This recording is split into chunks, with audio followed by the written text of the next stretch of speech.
Iya, pemirsa, hari ini adalah groundbreaking rumah tapak di Rorotan. Dan pemerintah Provinsi DKI Jakarta batal untuk menghadiri groundbreaking ini. Dan ada apa? Untuk mengetahuinya, sore hari ini saya akan membahasnya bersama dengan tim Anisandi, Bang Angga Wira. Selamat sore. Sore, Mbak. Dan juga Bu Eni Srihartati. Bu Eni, selamat sore. Ke Mas Angga dulu, ini masihkah Pemprov DKI Jakarta bekerja sama dengan pihak swasta untuk mewujudkan rumah tapak yang hari ini dilakukan groundbreaking? Ya, tentunya sebenarnya untuk mewujudkan backlog perumahan di DKI, karena hampir lebih dari 60% masyarakat DKI ini nggak memiliki rumah kan. Tentunya di masa kampanye kemarin Anisandi menggagas sebuah program, yaitu DP 0 rupiah. Nah, untuk merealisasikan program DP 0 rupiah ini tentunya pemerintah daerah ini tidak bisa berdiri sendiri kan, harus mengajak semua pihak untuk berpartisipasi. Dan komunikasi yang dibangun oleh pemerintah daerah dan cukup baik ya kemarin dengan Ray APRC dan juga dengan Kadin untuk dan juga banyak dari teman-teman di dunia usaha yang punya keinginan untuk bergabung dalam program ini. Nah, memang di step awal kemarin sebulan yang lalu Saranajaya, yaitu BUMD di Provinsi DKI Jakarta sudah groundbreaking dan sudah melaunch untuk DP 0 rupiah yang bentuknya adalah apartemen ya di Pondok Kelapa. Nah, tentunya itu salah satu inisiasi program yang berjalan, dan hari ini memang rencananya tadi ada suatu pengembang swasta yang memang pada awalnya ingin menyampaikan ikut berpartisipasi dalam program DP 0 rupiah. Namun memang setelah dicek secara divalidasi dan lain sebagainya, ada beberapa hal yang memang belum sinkron. Nah, salah satu yang belum sinkron itu bagaimana pengembang tersebut bisa menyalurkan FLPP, fasilitas likuiditas perumahan pemerintah, yang memang itu adanya subsidi bunga di sana. Dengan adanya FLPP ini kan sebenarnya masyarakat diberikan keringanan subsidi bunga untuk mengangsur beban daripada cicilan yang ada. Belum sinkron, jadinya pemerintah Provinsi DKI Jakarta hari ini tidak datang di groundbreaking, belum ada kesepakatan kerjasama. Ya, tapi nantinya apakah akan ada kerjasama yang terus dilanjutkan? Ya, tentunya proses kerjasama ini kan akan terus berlanjut ya, bukan hanya dengan salah satu pengembang ini Nusa Kirani, tapi juga dengan berbagai pengembang yang lain. Tapi tentunya juga aturan main dan prinsip-prinsip yang kehati-hatian juga harus ditetapkan oleh pemerintah DKI. Tadi juga dijelaskan perdanya juga memang lagi disusun juga, dan juga yang lainnya juga adalah adanya BLU, Badan Layanan Umum, untuk menyalurkan rumah tersebut, karena juga harus ada regulasinya kan, yang dapat siapa dan bagaimana. Jangan sampai juga rumah ini atau nanti mungkin bentuknya apartemen atau rumah ini juga diperjualbelikan dan lain sebagainya yang terjadi. Contohnya misalnya kayak apartemen Rusunawi yang seperti di Kalibata, Rusunawa di Kalibata City dan lain sebagainya, itu yang memang awalnya untuk memang masyarakat yang kelas menengah bawah, tapi pada akhirnya dimiliki oleh yang harusnya belum memiliki, dan itu diperjualbelikan. Baik Bu Eni, ini ada aturan main yang belum jelas. Menurut Anda, pendapat Anda tentang program ini seperti apa? Ini rumah tapak. Jadi gini Mbak, mau bentuknya rumah tapak, rumah rusun atau apapun, tetapi yang jelas adalah penyediaan rumah untuk seluruh masyarakat, terutama masyarakat MPR, masyarakat berpenghasilan rendah, itu kewajiban.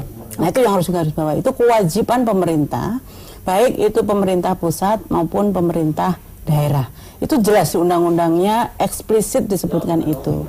Nah, bagaimana pemerintah memenuhi amanat dari undang-undang tersebut? Banyak caranya. Bisa langsung, misalnya kalau pemerintah daerahnya punya kemampuan untuk membangun langsung melalui BUMD-nya boleh bekerja sama dengan pengembang, boleh melakukan berbagai macam fasilitasi, yang pada intinya adalah bagaimana bisa tersedia rumah yang bisa diakses oleh masyarakat MPR. Jadi ujungnya itu. Nah, cuman karena kalau yang melakukan pemerintah ini kan untuk kebijakan publik, dan sumber pembiayaannya ini kan juga ada di sana pembiayaan publik, karena kalau pemerintah berarti kan sumbernya kalau nggak APBN, APBD. Nah, karena sumbernya ini dari publik, dari masyarakat, maka syarat utamanya memang harus dibuat setransparan mungkin, baik itu formulasinya, baik itu mekanismenya, dan semuanya gitu kan. Nah, kalau kita lihat kasus di Rorotan berbeda dengan yang sebelumnya juga, ini kenapa ditangguhkan? Saya kalau dilihat dari skema dan mekanisme antara bagaimana kerjasama antara pemerintah DKI misalnya dengan pengembangnya atau nanti dengan penyedia pembiayaannya, dalam hal ini mungkin skemanya bisa melalui FLPP ataupun juga subsidi melalui BLU yang ingin dibikin oleh pemerintah DKI. Nah, yang penting ini kan disinkronkan dulu, dijelaskan setransparan mungkin supaya di kemudian hari ini tidak menimbulkan persoalan. Baik. Nah, kalau memang skema ini dirasa belum firm, belum jelas dan belum transparan, maka lebih baik memang ditunda. Baik. Supaya apa? Supaya niat mulia yang untuk segera memberikan akses perumahan kepada masyarakat ini tidak terganggu. Nanti kalau di tengah jalan tiba-tiba ada yang protes, ada yang komplain dan sebagainya, malah hak daripada masyarakat yang seharusnya sudah bisa terpenuhi perumahannya gitu, ini malah terganggu gitu. Baik, nanti kita bahas skemanya usai jeda. Pemirsa, Anda juga bisa berpartisipasi melalui telepon interaktif di 0215155111. Ada berita petang kembali saat lagi.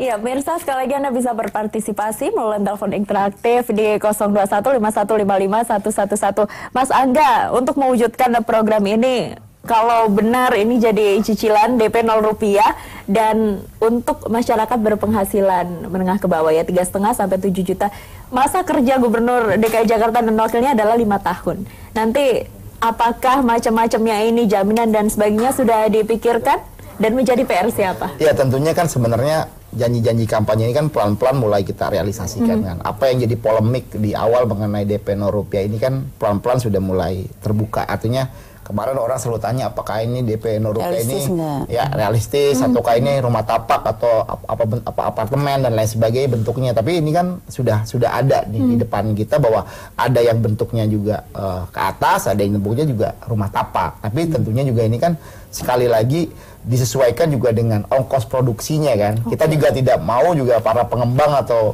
developer baik pihak swasta maupun BUMD kan juga rugi kan. Kata Bang Sandi 350 juta untuk rumah tapak ini agak kemahalan, jadi belum deal. Iya, makanya karena itu kan berkaitan lagi nanti dengan cicilan dan juga subsidi dari FLPP. Karena kan masing-masing wilayah juga jenis FLPP-nya beda-beda, Mbak. Ada Jakarta Timur nilainya sekian, Jakarta Barat sekian, Jakarta Utara sekian, beda-beda semua. Nah, tentunya itu kan akan berimplikasi terhadap nilai daripada harga daripada rumah tersebut gitu. Tapi dalam konteks ini tentunya pemerintah daerah ini sudah memikirkan sekali. Nah, tentunya kenapa ini ada sedikit ya kalau dibilang ada miss, karena kan tentunya untuk proses pembangunan rumah kan juga perlu waktu, penyiapan regulasi juga perlu waktu, dan targetnya memang dari Mas Anies dan Bang Sandi ini target BLU dan regulasi ini bisa kita formkan di akhir tahun ini, sesuai juga dengan target pembangunan dari apartemen yang di Pondok Kelapa itu kan pertengahan tahun 2019 sudah mulai bisa dieksekusi. Baik Bu Eni, regulasi seperti apa yang masuk akal dan tidak memberatkan kedua pihak? Tentu regulasi yang penting itu payung hukumnya jelas. Ya, jadi itu yang nanti siapapun katakanlah 5 tahun setelah periodenya Mas Sandi dan Mas Anies ini selesai, tidak ada yang mempersoalkan karena ini adalah kebijakan pemerintah, bukan kebijakan Gubernur Anies Sandi. Itu yang paling penting buat masyarakat. Nah, jadi kalau kebijakan pemerintah itu payung hukumnya jelas, sehingga payung hukum itu yang akan menjadi acuan gitu kan, ada konsistensi kebijakan. Itu yang pertama. Artinya makanya kan kemarin mengapa kok ini harus skemanya katakanlah melalui misalnya instrumennya BUMD, instrumennya harus ada BLU dan ada regulasinya. Sayangnya kan memang proses birokrasi kita itu tidak bisa secepat proses politik. Nah, proses politiknya kan janji harus segera tertunaikan. Tapi kan ini langkah step-stepnya untuk membuat regulasi, untuk membangun sistem, membangun institusi kelembagaan dari eksekusi dari ini memang tidak bisa seperti orang membuat fakta tadi integritas ataupun janji-janji politik. Nah, cuman menurut saya bahwa apapun eksekutif dalam bekerja itu harus ada guidance yang jelas. Artinya tidak boleh melanggar regulasi dan tidak boleh nabrak-nabrak regulasi juga. Karena ini kan untuk kepentingan masyarakat jangka panjang. Baik Bu Eni, kalau payung hukum untuk kebijakan pemerintah apakah tidak membutuhkan jaminan dari pihak lain karena ini kan rumah tidak ada DP-nya dan cicilannya juga tidak selesai dalam jangka waktu yang pendek? Enggak, kalau cuman masalah tidak ada DP itu tanpa pemerintah daerah pun sudah banyak yang berlangsung. Katakanlah misalnya saya sebagai masyarakat konsumen, Mas Angga sebagai pengembang gitu, asal kesepakatannya ini hitam di atas putih, saya misalnya nggak pakai DP tapi konsekuensinya kredit saya panjang atau cicilan saya per bulan menjadi lebih mahal. Atau DP-nya bisa dicicil gitu. Atau itu skema-skema pilihan. Tetapi yang sekarang yang menjadi concern adalah pemenuhan. Jadi DP 0 rupiah ini kan dalam rangka pemenuhan akses masyarakat MBR untuk memiliki rumah. Makanya skemanya adalah tidak hanya DP-nya yang 0%, tetapi akses masyarakat itu bisa, katanya uang cicilannya juga tidak memberatkan. Dan termasuk jumlah harganya ini tidak memberatkan. Katakanlah kalau dibilang murah, ya memang harus murah. Karena kalau tidak murah, itu masyarakat MBR tidak mampu mengakses. Cuman persoalannya berarti kan antara harga keekonomian dengan harga yang mampu diakses masyarakat, inilah siapa yang nanggung, yaitu pemerintah. Nah, pemerintah itu bisa pemerintah pusat, pemerintah daerah, pemerintah pusat melalui tadi program-program FLPP, pemerintah daerah bisa pemerintah daerah misalnya berkontribusi menyediakan lahan. Sehingga nanti kalau lahan itu sudah disiapkan oleh pemerintah daerah, maka pengembang ini bisa ditentukan. Pengembang, Mas Angga, misalnya Anda saya berikan kewenangan untuk membangun, tapi nggak boleh loh nanti jualnya lebih dari sekian. Itu boleh dan itu dimungkinkan. Mas Angga, terakhir kapan masyarakat bisa mengakses informasi terkait kepemilikan rumah tapak yang ditunggu-tunggu? Iya, tapi memang kan sekarang targetnya kan di tahun 2018 ini ada produksi lah. Artinya ada beberapa pengembang baik tadi BUMD, swasta dan lain sebagainya kita ajak untuk berperan serta aktif. Tapi tentunya target dari tadi BLU dan juga Perda dan lain sebagainya di akhir tahun ini tentunya akan kita realisasikan karena kan membangun rumah ini kan nggak bisa sebulan jadi kan, perlu waktu. Jadi kita harapkan di tahun depan di 2019 akhir itu kita sudah benar-benar bisa ya membeli itu bentuknya ada gitu, bukan sekedar brosur dan lain sebagainya. Terima kasih Mas Angga. Bu Eni sudah ada contohnya juga ya, rumah tapak dan juga hunian vertikalnya. Terima kasih, selamat sore.